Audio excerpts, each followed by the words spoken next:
memahami pelajaran atau materi yang ada di sekolah. Langsung saja kita ke pembelajarannya.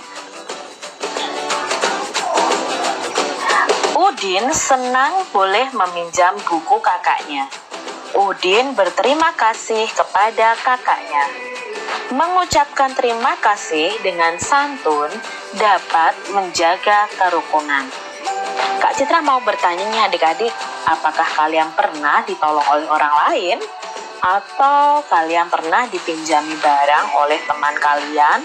Atau diberi sesuatu oleh orang tua kalian? Jika kalian mendapatkan pertolongan atau mendapatkan sesuatu, hendaknya kalian mengucapkan terima kasih dengan santun.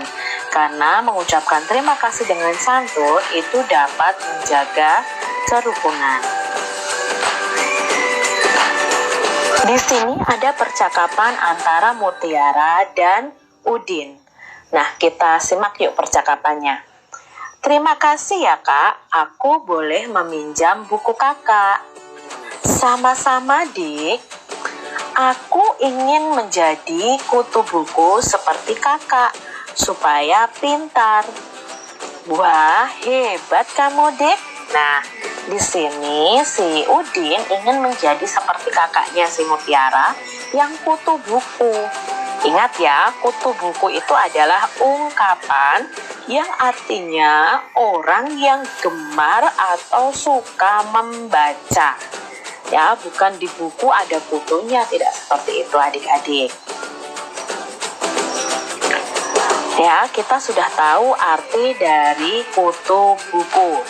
Coba buat kalimat dengan kata ungkapan kutu buku. Contohnya, Kak Citra itu mendapat julukan si kutu buku. Bisa seperti itu adik-adik ya. Kalian bisa membuat kalimat dengan ungkapan kutu buku. Udin dan Mutiara sama-sama membaca buku. Buku yang dibaca Udin tidak terlalu tebal. Buku yang dibaca Mutiara cukup tebal. Udin membaca buku sudah sampai halaman 21. Mutiara membaca buku sudah sampai halaman 121.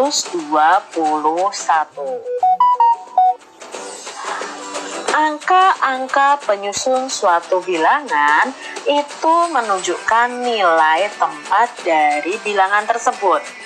Nah, di sini ada kubus puluhan dan kubus satuan. Kubus puluhannya ada 2. Maka karena dia menempati nilai tempat puluhan, berarti 2 puluhan. Kalau 2 puluhan ditulis angkanya, ditulis lambangnya, yaitu 20. Ditambah ada 1 kubus satuan, maka 1 satuan itu ditulis 1. 20 ditambah 1 sama dengan 21. Lihat di sini. Jadi kesimpulannya 21 terdiri atas 2 puluhan dan 1 satuan. Kalau ditulis dalam bentuk panjang, 21 sama dengan 2 puluhan ditambah 1 satuan. Kalau kita tulis lambangnya sama dengan 20 ditambah 1. Nah, di sini angka 1 yang paling belakang sendiri ini menempati tempat satuan. Angka 2 itu menempati tempat puluhan.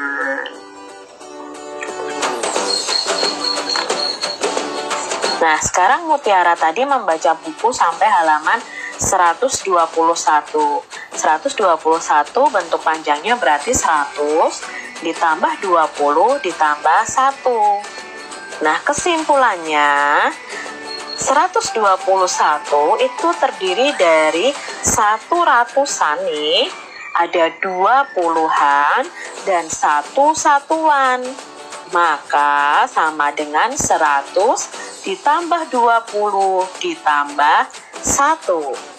Kita urutkan, angka 1 yang paling belakang itu di tempat satuan, nilainya 1. Angka 2 itu di tempat puluhan, maka nilainya 20. Angka 1 yang paling depan itu di tempat ratusan, maka nilainya adalah 100.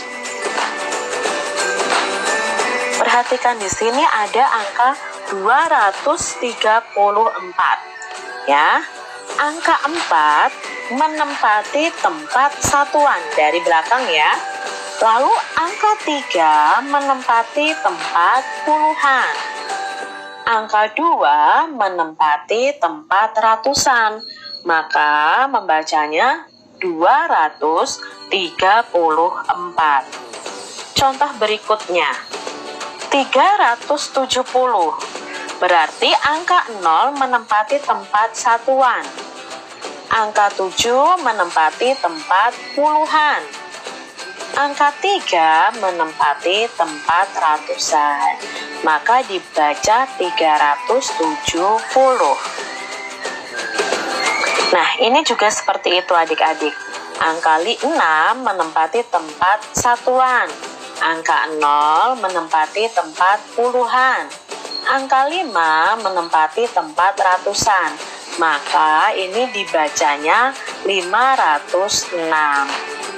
687.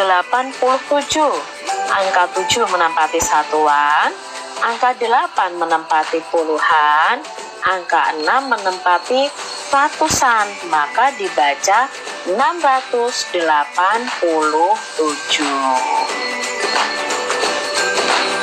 Menulis bilangan. Nah, kita ulangi lagi menulis bilangan.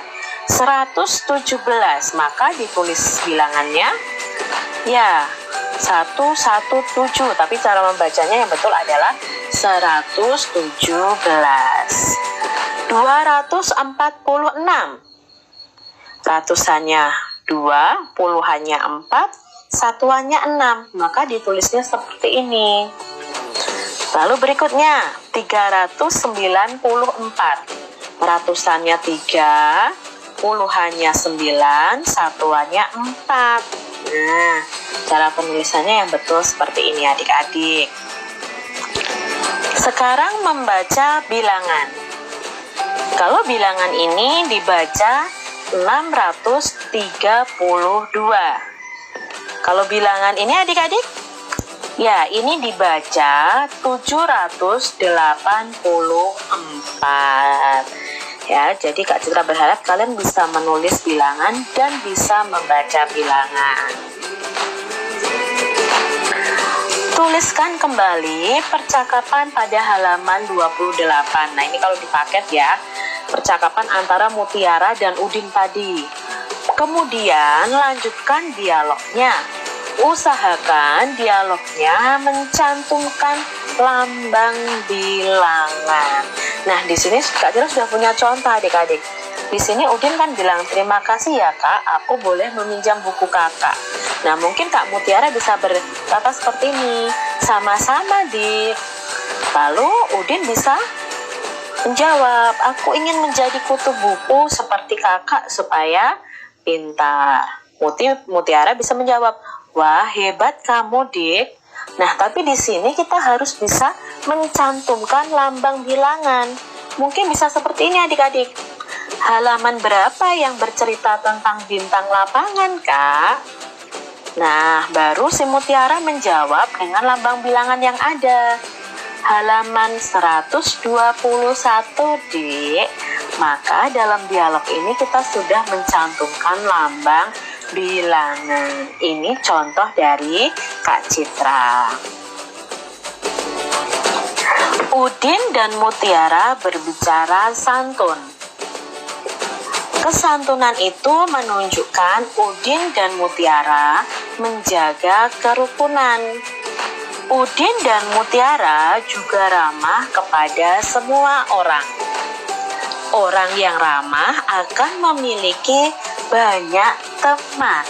Nah, masih ingatkah kalian lagu tentang peramah dan sopan? Nah, di sini kita ingat bahwa lagu ini bisa dinyanyikan panjang dan dinyanyikan pendek sesuai dengan syairnya. Lalu bisa juga dinyanyikan dengan penekanan yang kuat dan tidak. Nah, di sini contoh kita menyanyikan lagu ini dengan penekanan yang kuat, khususnya di syair-syair yang ditulis tebal. Ya, jadi coba kalian praktekkan bahwa yang ditulis tebal itu harus dinyanyikan dengan penekanan yang kuat.